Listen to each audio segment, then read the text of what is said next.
and welcome to the Albuquerque Sunport. Today we're going to take you on a tour of our beautiful Sunport and show you all the neat things that we've got here and show you some behind the scenes stuff on what it takes to run the airport. We're going to start off in our terminal with our resident tour guide and volunteer coordinator, Doug Lutz. Hope you enjoy.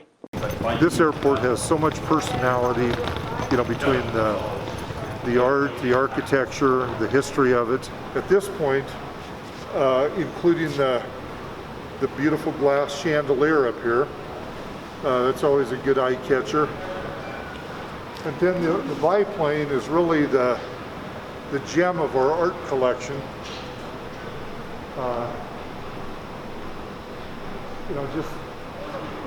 The condition of the biplane is so spectacular, and the history behind it's really neat. The fact that the thing holds one person, just the person flying it, and that's it. But that's got a good history, and even though it's not owned by the airport, it's owned by the Albuquerque Museum. But there couldn't be a better place to display it than in here.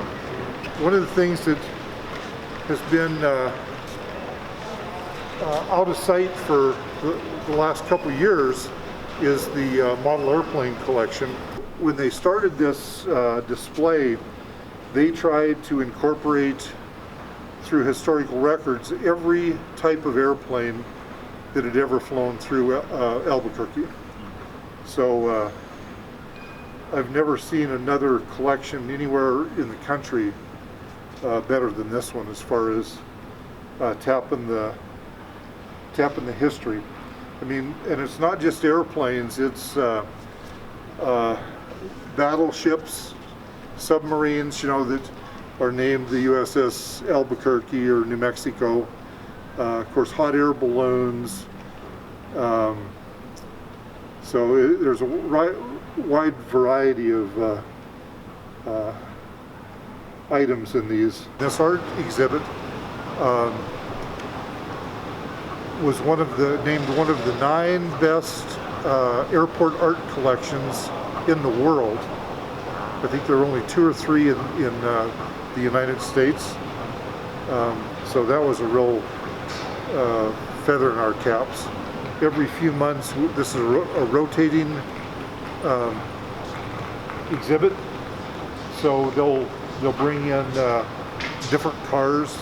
So over the last year and a half or so, we've had maybe 6 or 7 different cars in here, and everybody asks, how do you get them in? Well, in the Seagate, that wall, there's a wall out there that moves. Yeah. So you can drive them in. And of course, the motorcycles upstairs, they can go up the freight elevator. Okay. But one time, these were the longest single-span laminated beams ever created. I think they're 82 feet long. There's 28 of them, and they were made in the Pacific Northwest. And the only way they could get them to Albuquerque was on special articulating railroad cars, because they had to go around, long curves. And those railroad cars were made for the Titan 1, 2, and 3 missiles to transport them. The police dogs, the working dogs, when they pass or get retired, so it's kind of a nice display to have them. Kids always like to see the dogs. They've had not only motorcycles, but lowrider bicycles, pedal cars, even baby carriages.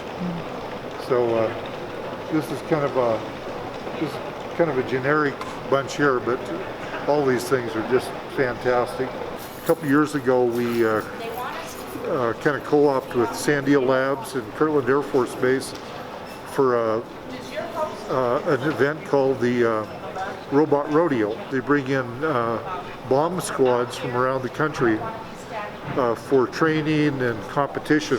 So one of the scenarios was they were transporting alien bodies. So the robot teams had to figure out how to get the robots up into the fuselage and take some, ambient readings, and then draw bodily fluids from the aliens. Well, I hope you enjoyed your tour of the terminal. There's a lot of neat stuff to see in there. Next, I'm going to take you on a tour of the backside of the airport, if you will. I'm with Airfield Maintenance, and I'm going to show you how we take care of the runways and taxiways here and keep them in tip-top shape.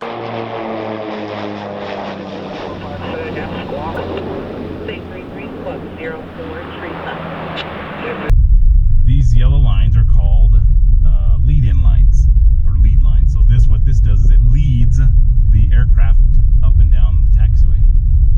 So you got to remember, pilots, fly to a bunch of different airports, so they may not understand or know where everything is. But if the tower tells them, for instance, we're on taxiway Alpha, so if they were telling this an aircraft, okay, you need to take Alpha to Alpha 7. He gets on here, he knows this is Alpha, those signs tell him where he's at. He's at Alpha 5, okay?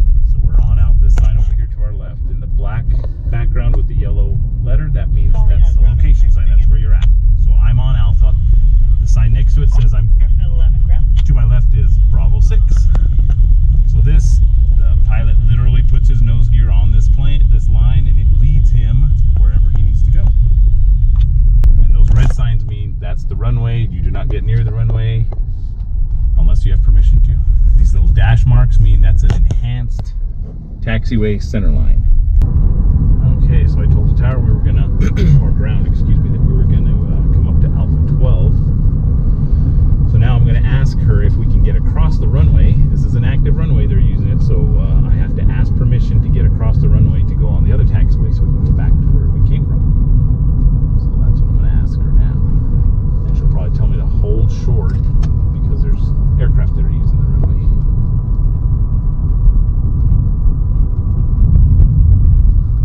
At ground, Airfield 4. Airfield 4, Albuquerque ground.